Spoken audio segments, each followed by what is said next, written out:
See what it sounds like from in the cabin.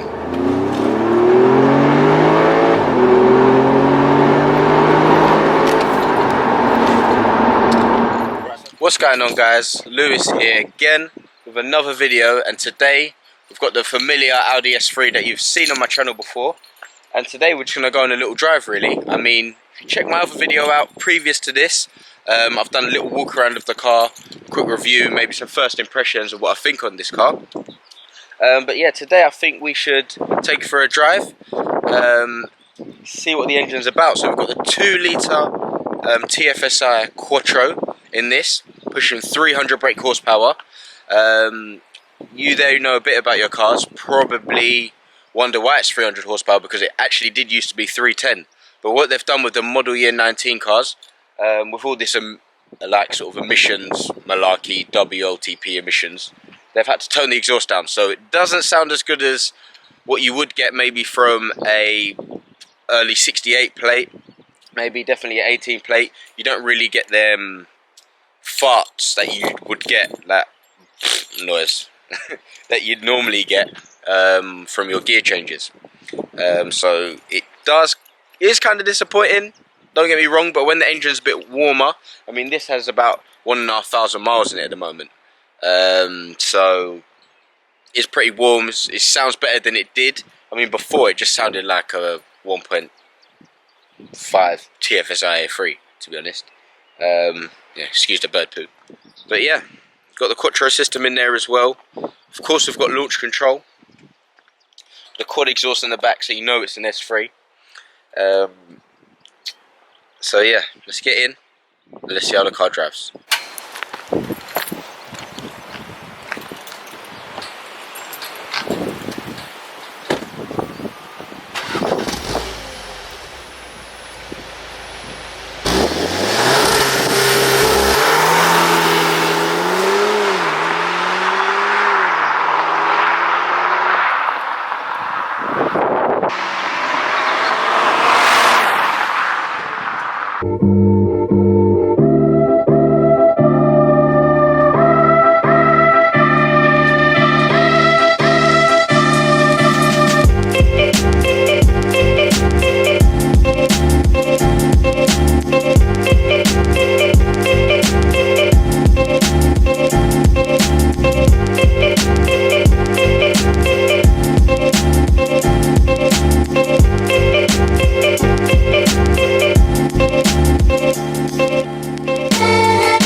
Right guys, so we're in the 2019 S3 now, and first thing I do want to talk about is how usable this car is.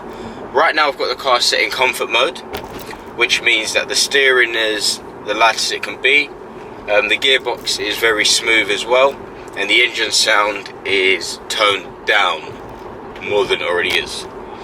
So really, as a day-to-day driver, this is what the mode you'd sort of be in.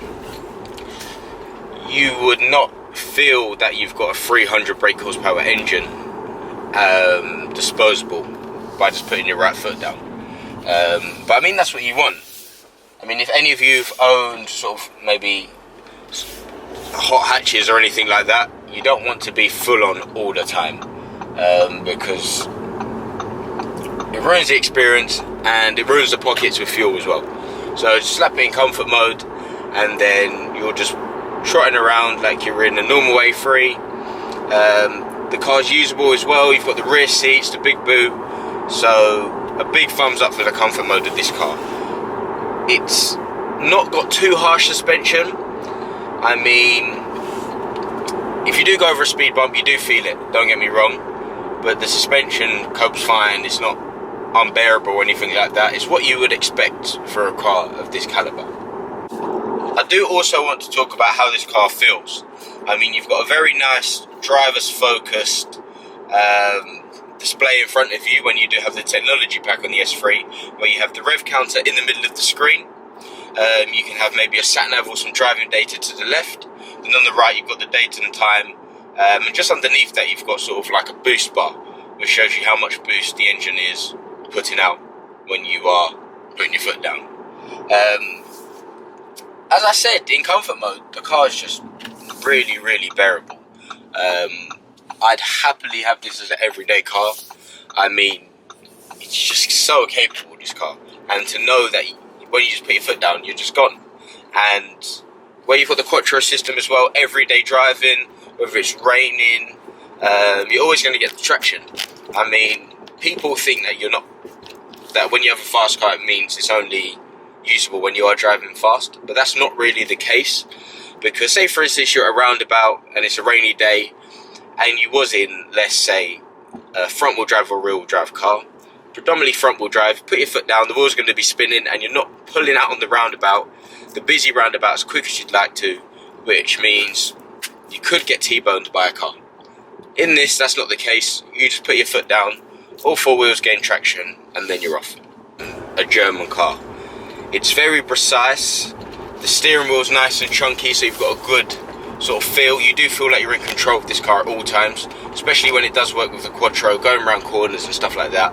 The car does really help you, and it's almost difficult to crash this car. I mean, obviously it is possible if you're gunning it or you're not paying attention, but compared to a car like a BMW 140i, for instance, where you really need to be like on your toes when driving that car, because the back end will put you into a tree. With this, you've got a lot more leeway in regards to your driving skill. I mean, you don't particularly have to be an on-it driver to take this car out and find out what it's capable of as well. Right, so what we're going to do now, we're going to put it in dynamic mode. We've got a nice bit of stretch of road here. And yeah, let's see what it sounds like from in the cabin.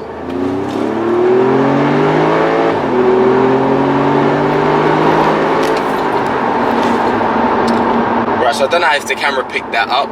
It was quite drony. You don't get the pops that you usually get from the early model year S3s from the gear change. As I said, normally you get that little bang. And to be honest, I think that the new TT even sounds better than this car, which is a shame. But you do get the odd, like from the outside, you do hear the farts in this car. And yeah, in dynamic mode, it changes the Quattro system to a bit more grippier, and it does really handle the road well.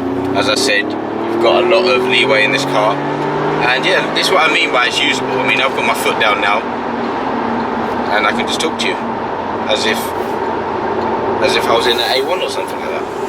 Very, very, very capable and comfortable car, this. I mean, anybody who's looking to purchase an S3, definitely go and have a test drive of one. As I said, it's just a shame about the sound, but an exhaust can solve that like that, really. So you don't have to worry about that. I think this car with an exhaust on it is just perfect. I mean, you would have seen in the other video that I've done, the colour and the specification of this car is just perfect. I think the only thing it's missing is really a sunroof. I think with a sunroof, this car would just be the ultimate daily. I mean, when this car is like clean and stuff, you just like, yeah, that's a nice car, and you do get a lot of looks in this car as well. Another thing I want to touch on is what the public think of this car. So I think it's kind of a sleeper, especially in the specification we have here. I mean, it's not a rowdy car at all. If you're just plotting around, you wouldn't know the difference. But if you do know your cars, you know not to drag race this set of lights, because chances are you're probably going to get smoked. This is the 0-60 in 4.6 seconds, which is very fast for the price of this car. But you do get people trying to race you all the time. Like, for instance, I was on the M25 the other day, literally doing 70 miles an hour in the fast lane, then there's a Golf R just literally tailgating me. And I'm just thinking, I just want to get to my destination in peace. Like, why are you antagonizing me?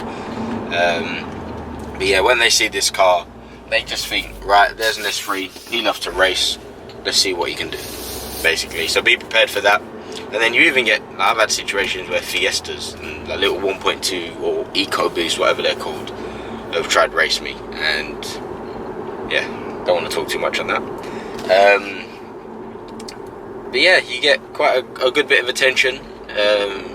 for the price of the car. I mean, it's not a Lambo or anything, don't get me wrong, but like in a petrol station, if you're paying for petrol or anything, you'll get people come to you saying nice car and stuff like that. I mean, it's always nice when that happens as well. I mean, everybody works hard, so to have nice things to show for it is always a plus. So guys, you know me, I don't go into too much technical detail on my videos, purely because I don't think it's too relevant. I know whatever goes on in the hood of the car. I know my way around an engine, but I'm not too technically advanced in that area. I mean, at the end of the day, it's all about how the car drives, what it's like to drive in real life situations, and that's what I want to relay to you guys. I mean, do let me know if you want to see more detailed content or anything like that. Just let me know in the comments below, and I will try to brush up on my knowledge before we do the videos.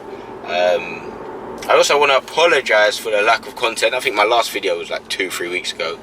But yeah, been very busy. But as I said, now it's a bit lighter. We get longer days. I can film sort of after work times as well. So we'll get some more content out there. And summer's coming, so I'm going to get my hands on some nice Audis for you guys. See if we've got some other cars in the mix as well.